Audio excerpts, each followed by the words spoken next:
그 대통령이라는 존재가 국민이 맡긴 그 위대한 통치 권한을 근본도 알 수 없는 무당의 가족에게 그 이상한 사람들에게 통째로 던져버린 걸 우리는 용서할 수 없습니다, 여러분! 우리가 힘이 없고 돈이 없지만 가오가 없는 게 아닙니다, 여러분! 우리는 나라의 주인이고 박근혜의 월급을 주고 있고 박근혜에게 그 권한을 맡긴 이 나라의 주인입니다, 여러분! 박근혜는 이미 국민이 맡긴 무한 책임자에 대해 그 권력을 근본을 알 수 없는 저작거리 아재자에게 던져주고 말았습니다. 박근혜는 이미 대통령으로서의 권위를 잃었습니다. 박근혜는 이미 이 나라를 지도할 기본적인 소양과 자질조차도 전혀 없다는 사실을 국민 앞에 스스로 자백했습니다, 여러분. 박근혜는 이미 대통령이 아닙니다. 즉각 형식적 권력을 버리고 하야해야 합니다. 아니 사퇴해야 합니다. 탄핵이 아니라 지금 당장 대한민국의 권한을 국권을 내려놓고 즉시 집으로 돌아가십시오. 박근혜 전 대통령에 대해서 검찰이 구속영장을 청구했습니다. 네, 박 전 대통령이 귀가한 지 닷새 만의 결정입니다. 검찰에 나가 있는 취재기자 연결해 보겠습니다. 김수환 기자. 네, 서울중앙지검입니다. 네, 고심에 고심을 거듭한 검찰. 박 전 대통령에 대해서 결국 구속 수사할 필요가 있다, 이렇게 결론을 내렸군요. 네, 검찰은 박근혜 전 대통령에 대해서 조금 전 구속영장을 청구했습니다.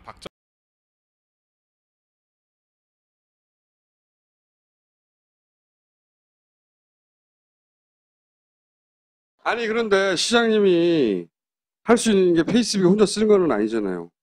아, 그게 이제 뭐 보도도 되고, 물론 절대로 메이저 언론이나 이런 데 안 써주죠. 인터넷 언론 이런 데 조그만하게. 그럼 제가 그 막 SNS, 트위터로 막 퍼날르고 이렇게 해서.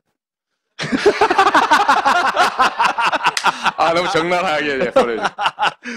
제가 가진 유일한 무기니까. 어쨌든 본인이 먼저 하셨어요? 아, 그럼요. 그리고 우리 박원순 시장님 삼성병원 발표 못하고 D병원 하실 때 제가 삼성의료원이라고 콕 찍어줬습니다.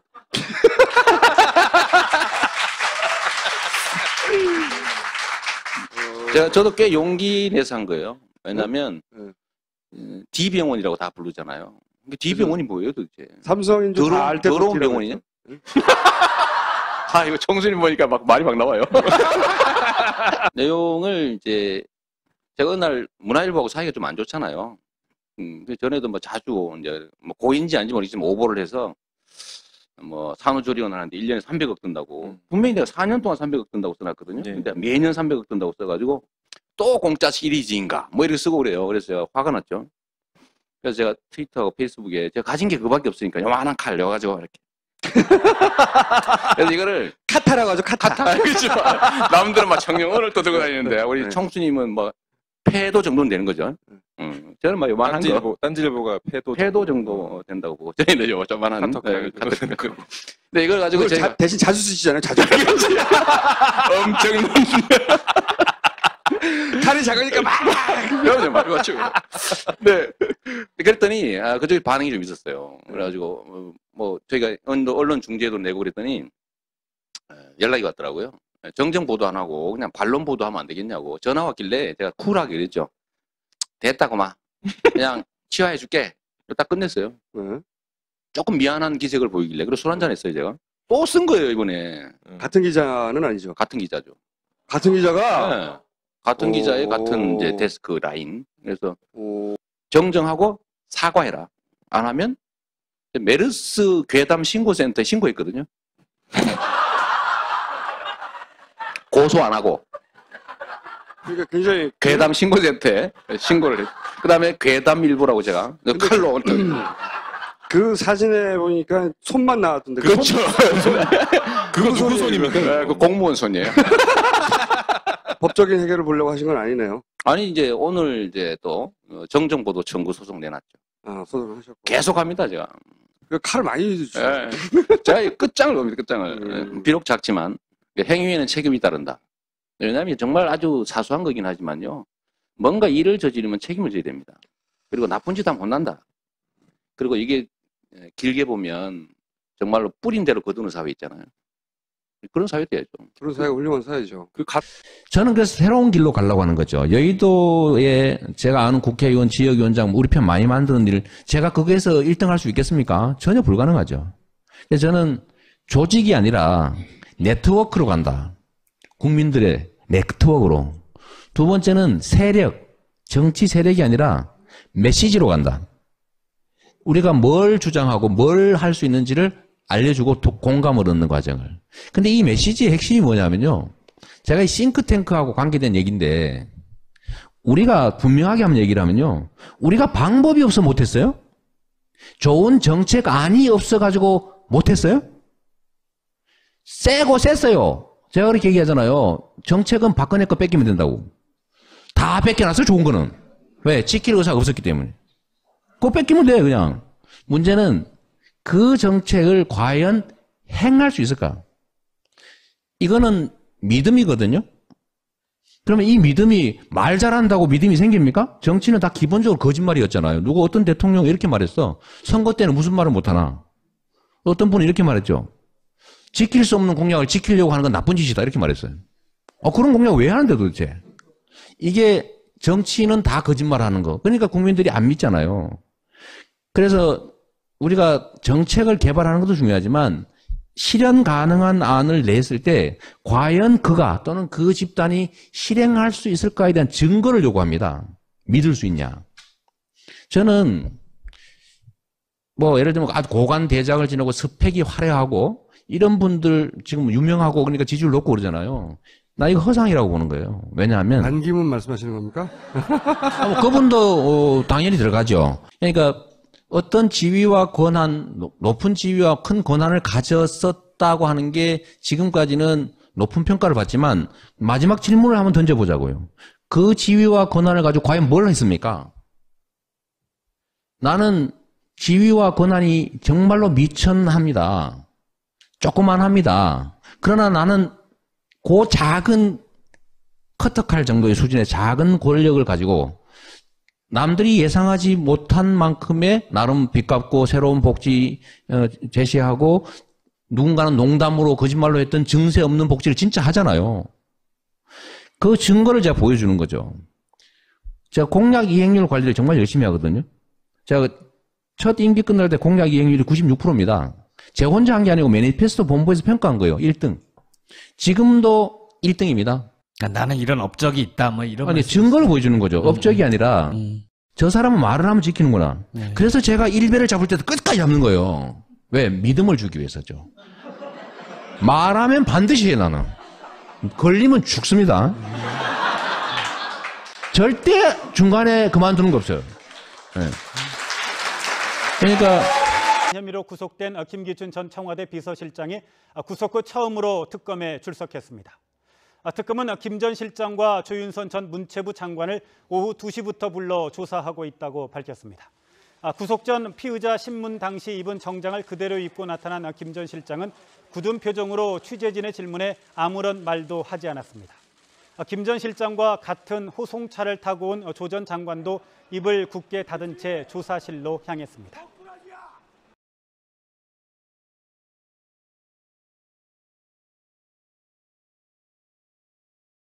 그리고 우리 말씀하신 분 잘 되돌아보세요. 결국 돈입니다, 돈. 첫째로 집권하는 과정에서 권력을 가지는 과정에서 그들의 돈을 쓰면 안 돼요. 그들의 돈을 쓰고 나서 어떻게 그들을 제재합니까? 이미 한 몸이 됐는데. 그래서 저는 절대로 이상한 돈 쓰지 않고 이상한 사람 만나고 이 사람한테 도움 받지 않습니다. 제가 안 하는 한이 있더라고요. 거기에 의지하면 할 수가 없어요. 누가 저한테 물어요. 그런 식으로 해가 당신은 대통령 못 됩니다. 그래서 제가 그랬어요. 그렇게 해서 대통령 돼야 된다면 안 합니다. 네?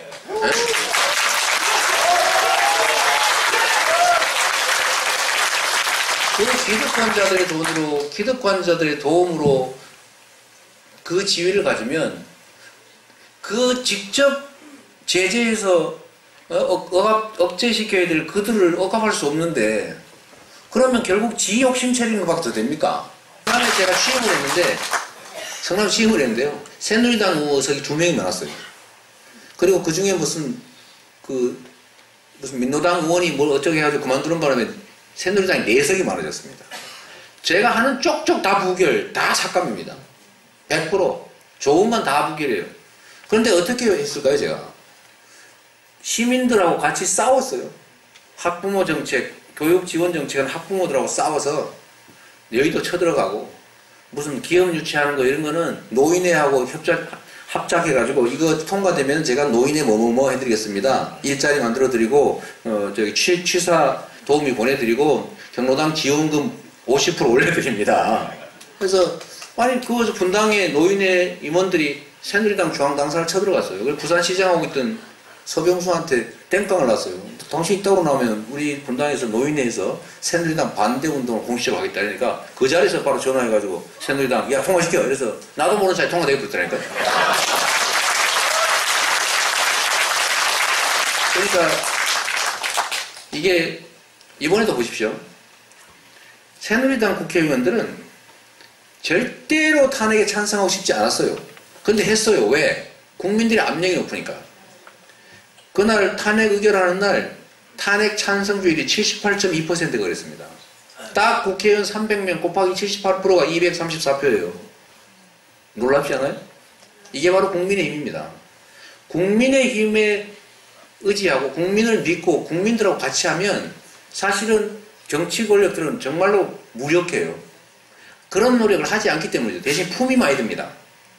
제가 맨날 사람들 만나가지고 학교마다 다니고 다 불러다가 다 간담회하고 뭐 필요하세요? 이렇게 막 하고 하나씩 다 체크하고 엄청나게 몸이 피곤하죠. 그러나 결국은 의회의 압도적 다수인 새누리당을 다 제압을 해가지고 다 통과됐어요. 다 통과되고 난 다음에 나중에 뭐가 남았냐? 그 같이 싸웠던 시민들은 다 내 편이 됐습니다. 전쟁을 같이 치렀으니까.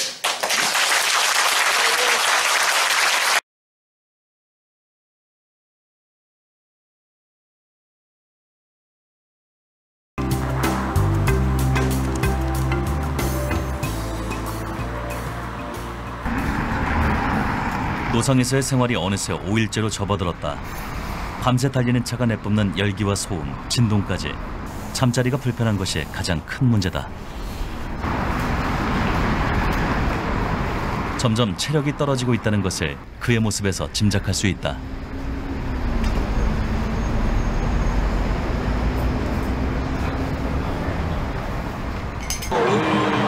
그러니까 힘이 좀 빠지는 것 같긴 해요. 하여튼 뭐 정신은 멀쩡하고 견딜만한. 첫날을 함께했던 화성 최인석 시장의 방문에 겨우 일어나 앉아보지만 대화를 나누기엔 무리다. 더는 이재명 시장을 이대로 홀로둘 수 없다며 단식 초래를 권유하지만 이 시장은 뜻을 굽히지 않는다. 마지막 질문인데 이제는 이런 질문을 할 대상이 된 것 같아요. 문재인의 단점은 뭡니까? 저번에도 했거든요. 네. 네, 저번에도 했는데 며칠 전에 오셨더라고요. 네. 며칠 전에 오셨는데 갔어요. 뭘 하시던가 와가지고. 너무 착한 게 문제예요. 단점이요. 그런 말 하셨죠. 상대도 사람인 줄 알았다고. 노무현 대통령 제가 노무현 때. 대통령에 대해서 그 말씀 드렸죠. 안타까운 점인데 저는 권력 행사는 잔인하게 해야 된다고 생각하는 사람이거든요. 좋은 방향으로. 용서나 화해, 화합은 잘못을 뉘우치고 책임지고 반성한 사람하고 하는 거예요. 그리고 강도하고는 화해하는 게 아니야. 불법 범죄를 저지르는 부정이 불합리한 집단 인간들하고는 화해하는 게 아니라는 거죠. 100만 원을 훔치겠다는 인간한테 합의해가지고 타협해서 50만 원만 훔쳐라. 10명을 죽이려고 하는 정책 만드는 인간한테 5명 죽이는 정책은 만들어라. 이렇게 합니까? 그럼 목숨 걸고 막아가야 되는 거죠. 죽도록 싸워서 깨야 되는 거예요. 그래서 저는 권력은 잔인하게 행사해야 된다. 주어진, 그건 의무라고 생각해요. 좋은 방향으로. 나쁜 쪽이 아니고. 그런 면에서 저는 노무현 대통령 지금 서거하셨는데 너무 안타깝죠. 주어진 권한을 상대가 정말 인간으로 믿고 내가 인간으로서의 최선과 성의를 다하면 그들이 받아들여 줄 거라고 믿은 거예요. 그 점은 제가 저는 좀 독한 환경에서 살아서 그런지 모르겠어요. 문재인도 같은 약점이 있다는 거죠. 지금 현재 그런 점들이 좀 보강되면 좋겠다. 그러니까 강력한 리더십, 추진력, 그런 느낌이 있잖아요. 근데 그게 좀 부족하다고 그게 나에 생각했는데. 미치지 못한다는 거죠? 그게 아니고 저는 가진 게 그거밖에 없는 사람이죠. 저는 예를 들면 이제 시장이든 뭐 예를 들면 시의원이든 아니 대통령 생각이 있으시냐고요? 할 수 있으면 해야지요. 됐어요 그러면.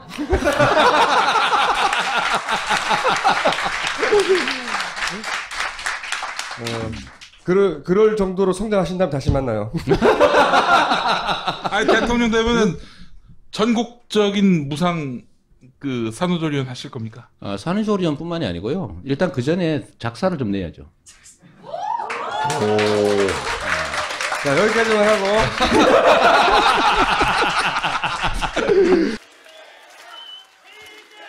제가 여러분께 묻겠습니다. 불평등을 걷어내고 공평한 나라 만들고 싶습니까, 여러분?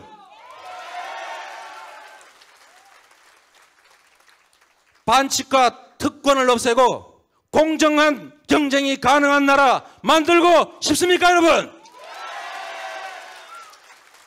돈이 아니라 인권과 생명이 존중되는 나라 만들고 싶습니까? 대립과 갈등, 전쟁이 아니라 평화와 화해 협력, 통일의 길로 가고 싶습니까? 두려움을 걷어내고 희망을 위해 함께 싸우겠습니까, 여러분?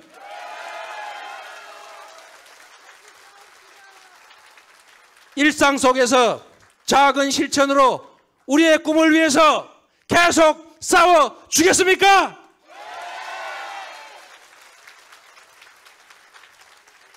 주먹을 쥐어 주십시오.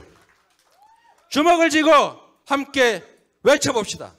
우리가 할 수 있기 때문에 우리가 뭉쳐서 나가면 그 더러웠던 과거를 청산하고 공정하고 공평하고 희망과 꿈이 넘치는 나라 우리가 만들 수 있습니다. 함께 외쳐주십시오. 준비됐습니까? 준비됐어요? 준비됐죠? 나가자! 싸우자! 이기자! 한 번 더 하죠. 나가자! 싸우자! 이기자! 제가 먼저 두려움을 뚫고 혁명적 변화, 국민혁명의 폭풍 속으로 뛰어들겠습니다. 만약 그 가는 길에 내가 쓰러지더라도 함께 뛰는 우리 동지들이 그 자리를 메우고 또 메우면서 끝까지 싸워 이길 것을 믿고 뛰어가겠습니다, 여러분. 두려움을 깨고 국민이 주인인 나라를 믿으면서 우리가 함께 새로운 나라, 과거가 청산된 공정한 나라, 인권과 생명이 보장되는 통일 조국, 그 위대한 대한민국을 위해 함께 뛰어나갑시다, 여러분. 감사합니다. 그래서 제가 문재인 후보님께 먼저 좀 단답을 한번 구하고 싶습니다. 지금까지 이재용 또는 박근혜 구속을 말하신 일도 없고 제가 어디서 문장을 하나 보니까 하나씩 그렇게 좀 저한테 시간을 좀 짧게 주시죠. 하겠습니다. 짧게. 예. 박근혜 구속에 대해서 발언하는 것은 정치권이 검찰의 가이드라인을 제시하는 것이라 안 된다 이렇게 말씀하셨네요. 3월 23일에 전북 기자회견에서 말씀하셨군요. 그런데 탄핵 촛불 시위 과정에서는 명예로운 퇴진 주장을 하셨습니다. 그때 명예로운 퇴진 이렇게 얘기하면 이거 그냥 명예롭게 집에 갈 수 있게 해주자. 즉 처벌하지 말거나 아주 경하게 하자 이런 뜻인데 이게 사실은 재벌 기득권자들의 기득권을 제한하려고 하는 우리 국민들의 뜻에 맞다고 생각하시는지 구속의 필요성 또는 전에 제가 제안드렸던 사면 금지 약속을 혹시 할 생각이 있으신지 좀 말씀 듣고 싶습니다. 그 문제에 대해서 우리 이재명 후보님 뭐 소신이 어떠해도 좋은데, 그러나 박근혜 대통령 구속해야 한다. 또 박근혜, 이재용 사면 불가 방침을 우리 함께 천명하자. 네. 뭐 이렇게 하는 것은 저는 이 대통령이 되겠다는 그런 국가 지도자의 자세가 저는 아니라고 생각합니다. 그리고 알겠습니다. 그러니까 여하튼 구속이나 사면 금지 약속을 하긴 어렵다 이런 말씀으로 제가 이해하겠습니다. Maybe to dream